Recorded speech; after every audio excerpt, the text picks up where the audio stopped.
capitalist system that is pauperizing our country and increasing poverty at a very dangerous level. Now, Comrade has started by referring to Section 16. In fact, a subsection there says, the economic system, the state shall ensure that the economic system is not operated in such a way as to concentrate the wealth of the country in the hands of a few or a group. Now, when Dangote was said to be building a refinery, and I've said it publicly, the government of Nigeria gave him land free. They call it free economic zone for themselves. All the machinery imported, free, at official rate, which is illegal. No duty was paid for the entire machinery, duty waivers. And the government went to the bank to take a loan of $2.7 billion to invest in the private sector. And they then said, we cannot fix our refineries.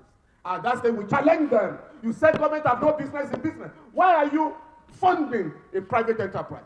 It was at that stage that they allocated $1.5 billion to fix Port Harcourt refinery, $1.4 billion to fix Kaduna and Warri refinery. Current President of Nigerian Labour Congress, please I beg you, second assignment, you must get the relevant unions to monitor the ongoing rehabilitation of the refinery. Otherwise, these guys would divert the money criminally, as they have always done for the past 35 years. Secondly, those refineries are no longer enough for us. Refineries are being sold in Europe and America. The government must buy some of them and assemble them here so that we can earn money, revenue from our own natural resource. Comrade has spoken about solid minerals. Labor must also take cognizance of what is going on. They give licenses to individuals to go and mine and pay a pittance to the government. Sometimes you don't pay anything. I'm handling a case where the government said, don't pay for 5 years. We want to encourage you from one block where they're mining gold in Elisha. And the company will make $500 million in 1 year. No tax. But the poor are asked to tighten their belt even when they are dying. Now, the second point, we may be gathered here discussing democracy. Democracy is under threat in Africa. Very serious. I'm sure you know what happened yesterday. You know what happened last month. And it's going to continue. Oh yes, there's no apology about it. I can predict with mathematical exactitude the next country, very close to us, that will experience a coup very soon. Where a man currently suffering from dementia, who has been in power since 1982. What did he do yesterday because of what happened in Gabon? Let me change the commander of the army. You are deceiving yourself. There was a coup. Attempted coup in 2019 in Gabon. The guy survived, but you know what has happened? Yesterday, he also suffers from stroke and dementia. He didn't know where he was. He said, I don't know where I am. But please help me.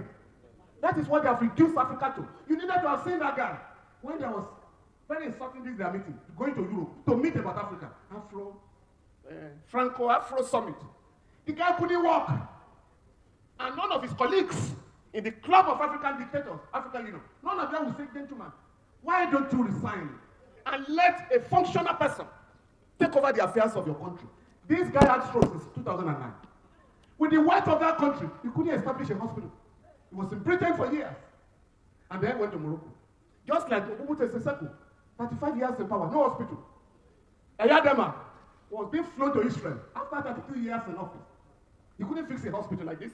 This gang of looters here. And that is what they have made of Africa. So please, I think Seun was talking about some comparison. Seun, up to 3 years ago, all the member states of ECOWAS were under one form of civil rule or another. Don't call them democratically elected government. Civil rule. 3 years ago. But what has happened? We have recorded 4. The number is ongoing. Chad. Now Gabon. They are all close to us. But what is the link between Nigeria and Chad and Gabon? How many Nigerians are there? If you must know. Many Nigerians are trading in Gabon. We have a lot of relationship. That country is one of the richest in Africa. It's the 5th largest producer of oil. The population is 2.3 million. Everybody should be living like a king. But the poverty rate is 33%. In that country, small country. The Bongos took over the country with their friends. Buying riches, houses all over the world, including France particularly. Nigeria has a GDP of 4,900 now as of 2020. While Gabon The per capita is $14,000. But why poverty rate? Why 40.1% of Nigerians live below poverty level? In Gabon, it's 33%. That's why you had the coup. And like I said, Senegal is the only country that has not experienced a coup in West Africa. But if care is not taken, that country will go under soon because you are the man. Macky Sall, who said he wanted a third term. And people said, no, we chased out President Abdullah Wade, and you took advantage. Now you want a third term. The people of Senegal have defeated him on the street. You know what he's doing now? He wants to plant his own agent. So the main opposition leader, he got him on a Trump charge of rape. He's in jail. So that country is in trouble. None of these guys, including those who are planning to invade Niger, none of them will say preventive diplomacy. Can we talk to these our colleagues to allow democracy in this country? One of them came here 2 weeks ago, and I was just laughing, from Central African Republic, to pledge the loyalty of ECOWAS, the Central African Republic, to say we are with you in invading Niger. We want democracy. In his country, the guy had just removed judges who told him it is illegal to have a third term. Central African Republic, the country of Bokassa. Now, he removed the judges who gave that ruling and manipulated his way for a third term. The guy in Cote d'Ivoire saying, Nigeria, please let us invade. Alassane Ouattara. You know how he emerged? That the whole of Africa, the entire people of that country, over 3,000 people were killed for him to emerge. Now he's currently having his own third term. And none of these guys condemn him. Twice now, ECOWAS has attempted to fix a term, 2 terms for presidents. In 2015, it was defeated by Togo and the Gambia. In 2022, last year, it was defeated by Togo, Senegal, and Cote d'Ivoire. Now, the guy in Togo also expects something soon. In Togo, he and his father have been in power since 1963. Just like this guy who has just been removed, he and his father have been in power for 56 years. Even if you are a traditional ruler, there are people who are waiting for you now. For you, one ruling house, we call them ruling houses. One ruling house can never be allowed to spend 56 years in the African traditional, political system. So why are these guys pretending that we are running a democracy? And for here, please, Honorable Senator, please be careful. Disciplined Senator, be careful. Don't provoke Nigerians to mutiny. Please. Because some of the things going on there, we're in trouble. Sir, 70 billion naira for palliatives for 469 people. And when we say no, they say no. It's for facelift of the National Assembly. No, sir. 3 years ago, 37 billion naira was the amount for facelift of the National Assembly. That contract has not been fully executed. There is no review of the contract. So you can't talk of 70 billion naira for facelift. Secondly, 40 billion naira to buy exotic cars now for leadership of the National Assembly. It's not going to be allowed. The latest provocative news from the National Assembly is that 54 billion naira has been earmarked for constituency projects for 360 members of the House of Reps. It has come to 150 million per person. Under these austere conditions in town. So when these figures are oozing out of the National Assembly, Nigerians are being provoked. And enemies of democracy are being provoked.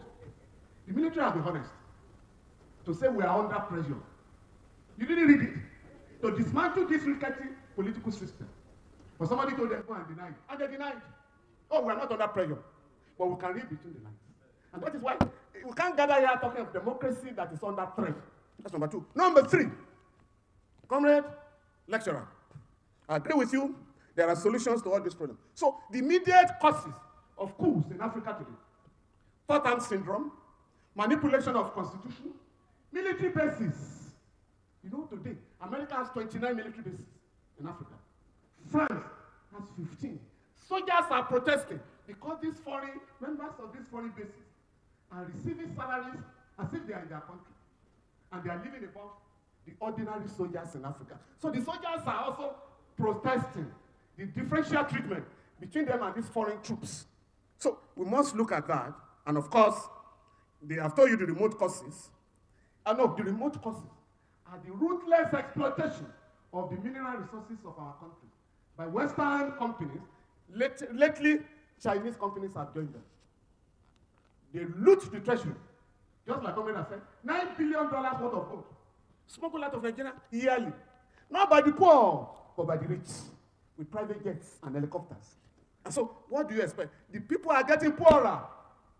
And they're also destroying the land where they mine resources, just like oil. Sir, the oil thieves are known. You can quote me, and I want to be sued by. Shell is one of them, is the leading oil thief in Nigeria. Tompolo discovered recently, when the state has collapsed. You deal with non-state actors. The military could not trace oil thieves, so they had to give a contract to a private citizen, government Tompolo. It's the government in the area now. He discovered that an oil block, a pipeline, stealing 40,000 barrels of crude oil per day for 9 years, belongs to Shell. And Shell came out to say, we are not aware. No, under the law, that is criminal negligence. But I also know that in the office of Shell, they have an application where they monitor what goes on in all their pipelines. And I suggested to the government, the Buhari government, with this discovery, can you please allow me, without charging Nigeria, to collaborate with some consortium of lawyers abroad for us to sue Shell for that act? Because to cheat an individual, you get a certain money. But to cheat a sovereign nation is 100%. So, and I told them, Nigeria can make $100 billion if you sue Shell for mining and stealing oil for 9 years. You know what I was told? He said, it will be difficult because some of our people are involved. He said, let Shell come and say that in court. Now, we have other criminals, we are not alone. But what is important for us, and I think that is the point the comrade has made, we must revisit this matter. Because the NSA, Mr. Nuhu Ribadu has just disclosed to us, that 400,000 barrels are stolen daily. That cannot happen in a state, in a modern state that functions. When a state cannot guarantee peace, law and order, it's not fit to be a state. Now, the other point, sir, fact distribution. Please, comrade, I beg you. You must take note of this. In April this year, about 646 billion was shared by the three tiers of government. In July and August, over 900 billion naira. Over 900 billion. Yet, what have these people thrown at us? 5 billion per state. 5 billion per state, a state like Kano or Lagos, and 5 billion for Ekiti State or Zamfara State. The money is not meant for the poor. It's meant for the governors, and that is why it has been given to them to manage. So we must ask questions. 5 billion from what? If you are now taking over 300 billion naira per month as a result of the increase in the prices of fuel. The other one, I thought Comrade was going to, yes, I think you touched it, the dollarization of the economy. Today, somebody asked me, the Bushra economist yesterday, Mr. Falana, you're a lawyer, why are you talking of dollarization? Dollarization is when a state adopts the dollar as a legal tender. I said, are you okay? In Nigeria today, the central bank has allowed the rich to sell properties in highbrow areas in dollars, to collect rents in dollars, school fees of some schools in dollars, charges for services by government in dollars, lawyers and some professionals, charge fees now in dollars. Talking of big boys, it's dollars. In the ongoing election petition, we don't take naira. How much is naira? Now, to bribe in Abuja now, it's in dollars, because you can't carry naira. You can't go through the bank. So it's easier to transact that criminality through the dollars. You are not aware. At the National Assembly, distinguished senator will agree with me. It's in dollars now. No, you know why I know? Some people are charged for being in possession of dollars. They call it money laundering. So they come to us, so I know what I'm talking about. And you know that what do you call it? The PDP and APC conventions in Abuja here, delegates were paid in dollars. Because you can't be carrying big money, naira, for them. The most dangerous aspect now is that tithes are paid in some churches in dollars. Oh yes. And then some musicians are sprayed in dollars. It happened in the villa recently. When the daughter of the former president was getting married, musicians were sprayed in dollars. So dollars has become the legal official tender. Legal tender in Nigeria. Whereas Section 20 of the CBN Act has criminalized the act of spending dollars in Nigeria. But nobody has been arrested for spending dollars in our country. In fact, some government agencies now charge dollars for services and goods. But how do we get to this mess? Because the rich wants to destroy our currency. The currency of a country is like your flag. You can go to war. But for them, the naira is no longer working. Because the IMF and World Bank discovered that Nigerians will fight devaluation of the currency. So they then sold the idea to the people in the central bank. Can you dollarize the economy? So that devaluation will be true dollarization. So last week, you wanted to buy any particular good. And you have your money. I think it was Falana that sang this song, don't start. And you plan your plan. He said you plan your plan finish. You want to go to market. By the time you have the budget, but by the time you get to the market, the thing has gone up. And that is what is going on. So all of us do not know that through the dollarization, goods and services are being increased quietly in Nigeria. You know, they deceived us 2 weeks ago. When the thing went to 950, oh, we're going to do something. So the central bank illegally took a loan of $3 billion and said, please, we want to show up the currency. What is the business of a private company? The NNPC is no longer a parastatal. It's now NNPC Limited. And they deceived us. Oh, the thing will stabilize now. So for 1 week, it went to 780. Today, it's 780 officially. Meanwhile, they said, no other exchange rate now, apart from one. Today, black market, as of this morning, is 980 naira to $1. Yet, when you were teaching us, your generation of teachers, it was 60 kobo to $1. So we must begin to ask questions. Labor, it's no longer enough, sir, to go and ask for minimum wage. Even if they pay you 200,000 naira as minimum wage, it's meaningless now. And that is why we must ask questions about the dollarization of the economy. The only solution, only one country accept. 5 years ago, the Central Bank of China and Nigeria sat down. Can we have currency swap? Whatever you buy there, naira. Whatever we do here, yuan. The Central Bank quote me, I've said it publicly.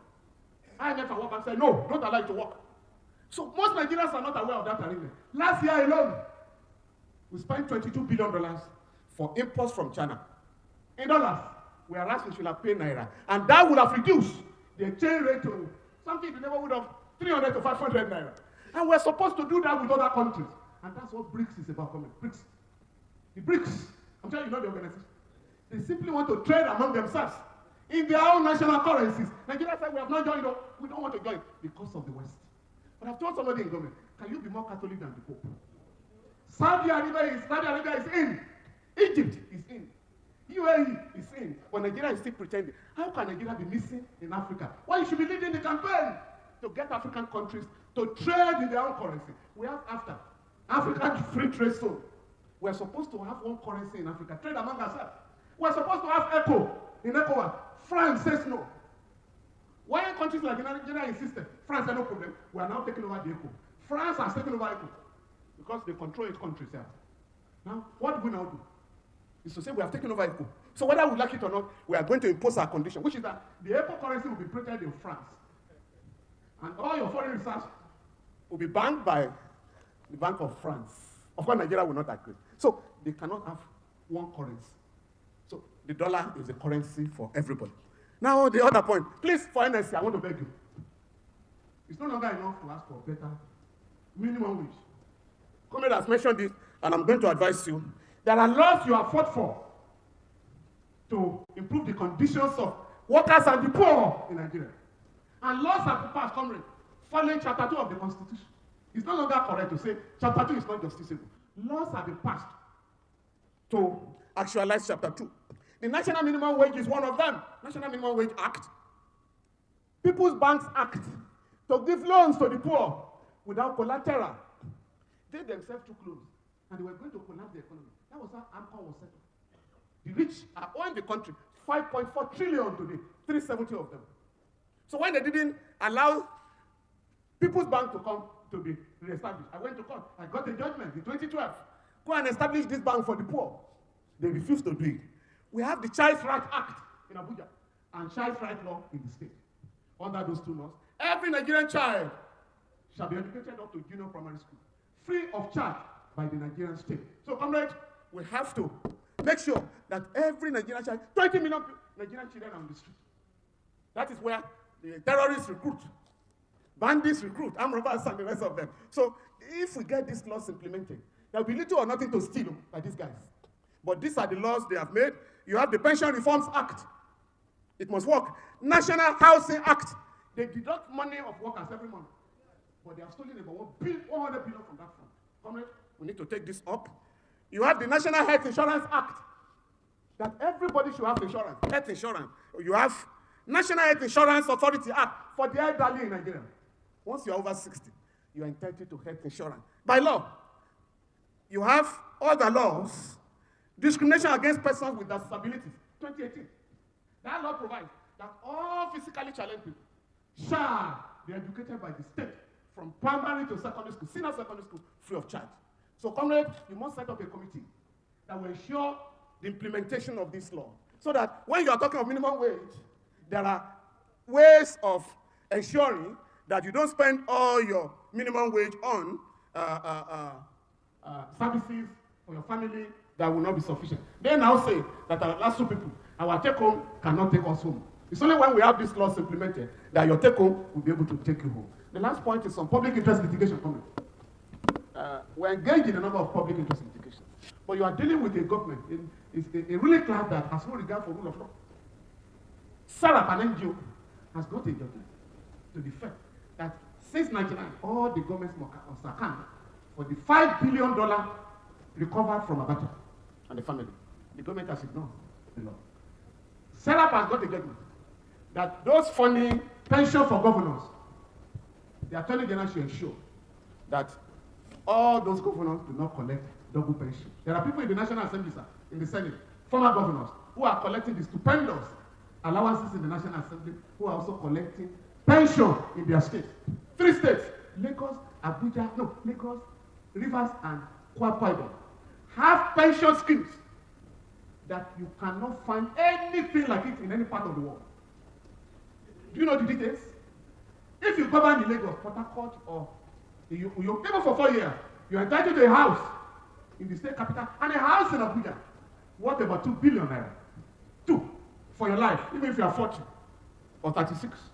For life, you and your family will be entitled to free medical treatment at home and abroad. For life, you will earn the salary of a sitting governor. For life, they will replace your cars, about 3 cars, once in 3 years.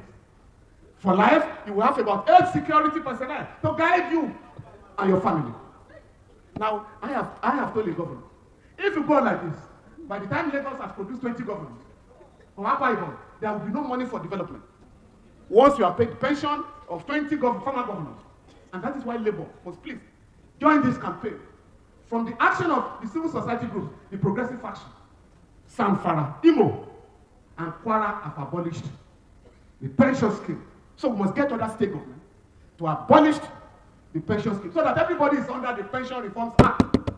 There's no way you run a state for 3 years, and then for a year, and before a year, you collect about 300 million naira, and then in the National Assembly, you collect money. Or if you're a minister, you collect money.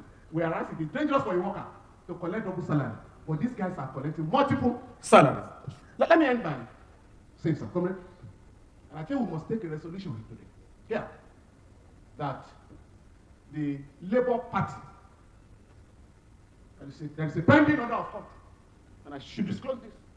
It's a pending order of court, that the faction of the NLC and the faction of the PDP that attempted to take over the Labour Party shall hold a joint convention where leaders will be elected. I'm not talking of Abure and Apapa. And that must happen as soon as possible, so that Nigerian workers can take over their own affairs, to contest for power. But I'm not saying contest for power like the bourgeoisie. It must be along some of the things we have said, so that this country, the largest concentration of black people on earth, will not remain the largest poverty nation on earth. And comrade, you have the right, you have the duty to do this. You cannot allow these guys to ruin the country. NNPC has said, sir, gave us 3 billion. Again, I've just sent a letter to the government. NSC has cornered, NNPCL has cornered $33.5 billion from LNG in the last 20 years. That money must go to Federation account. On London Paris Club reform, Conrad have made some information available.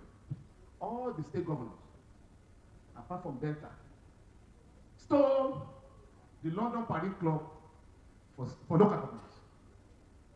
I know one state, a poor state, while the governor cornered 2.4 billion belonging to state government. Algon is fighting this currently, Mr. President. We must join. Have that money refunded so that we can see some benefits in the local government. So I would like to thank you for this opportunity to come here and to wish the Nigerian Labour Congress fruitful deliberation. Thank you, Mr. Falana.